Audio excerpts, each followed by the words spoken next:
Hello to no one in particular. This is Chris, and I've been excited about this Jimi Hendrix release. This movie here is one of the weirdest movies ever made. It's almost like a scripted reality movie, but a very strange movie. So they released the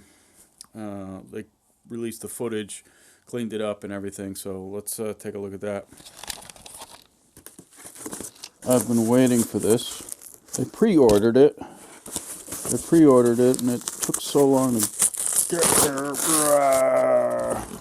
There it is. Live in Maui. Wowie. So here it is unboxed. That's the Blu-ray, and those are the two CDs. There was a problem with the sound, as you can tell. It was really windy by the crater there, so they had to improvise the windscreens there. They used big foam rubber, which I always thought was kind of funny. Drum mics kept cutting out, and supposedly they re-recorded the drum mics. Oh, what do you think? Huh? Okay. My cat wants to check them out. So I'm watching the Maui Jimi Hendrix release. Just came out, and I got it. And I want to show you something very odd. Okay? The Rainbow Bridge movie was very odd to begin with, but this is a strange bit of editing. Yeah.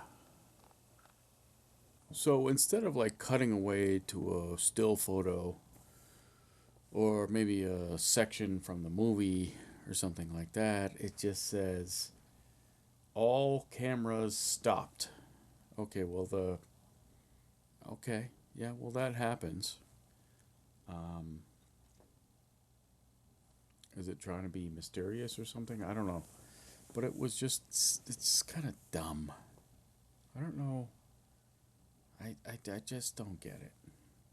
Not sure that I'm a big fan of this. I don't know what the motivation is. But I have to think that it has something to do with money. Money, money, money, money. Poor James. I would just like to say that the same dumb editing that plagued the dumb original movie has also plagued this. So I've had a couple days to think about the Rainbow Bridge, the Live at Maui thing. And overall, it's depressing. It's depressing to me because basically this is like, the documentary is about, hey, that was a dumb movie.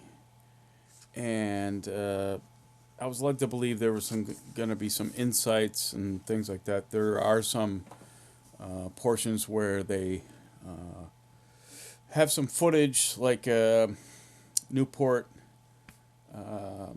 69, the Sunday Jam. They have the footage and some of the just snippets of certain things. We've seen Randall's Island, but there's a couple other shows that they just show little snippets that seem to indicate that they have all this other footage, which they're holding on to for other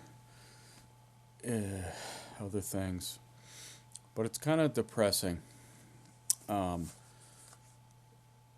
They do have the original drum tracks on some of the things, but those sound like shit. Okay, because the snare drum is rattling like hell. Because it's right in front of a whole bank of James's Marshalls and Billy's, set up, and then it looks like two PA speakers, and the vocals in general. I mean, obviously he's got a huge thing of foam over the mic, and that was from their cases, their gig cases there. But the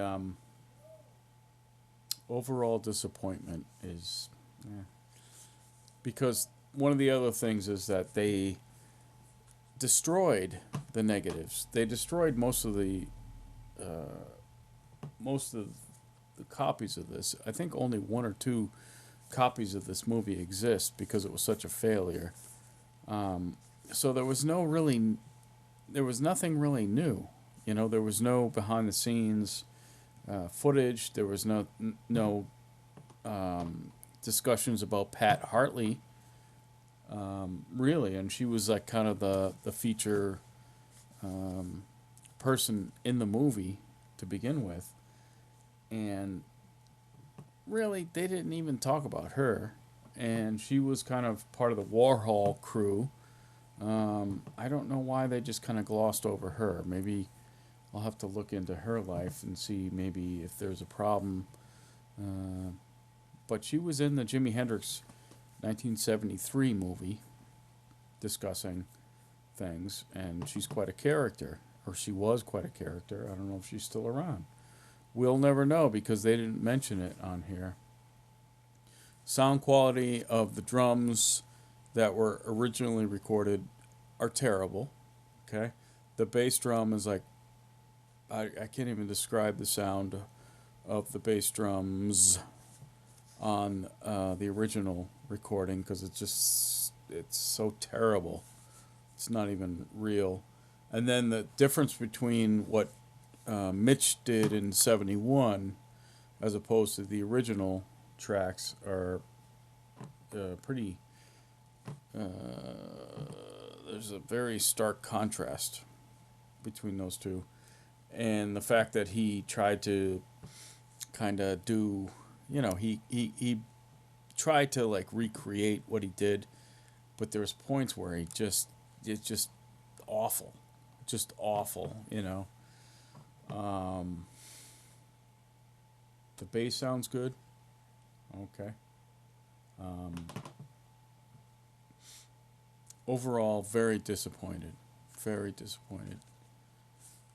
I pre-ordered this to get it early, and it arrived like 3 days after it was officially released in the stores. I probably could have got it cheaper and better then.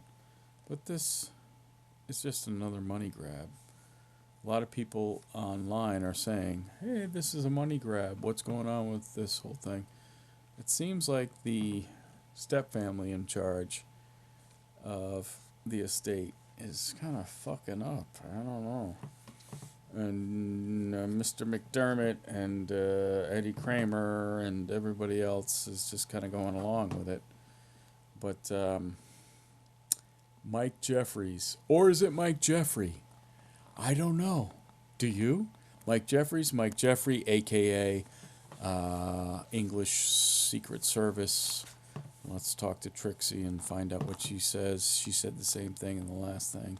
I don't know. What a weird situation, though. Brother Leon is rolling around in his grave, and he's not even dead yet.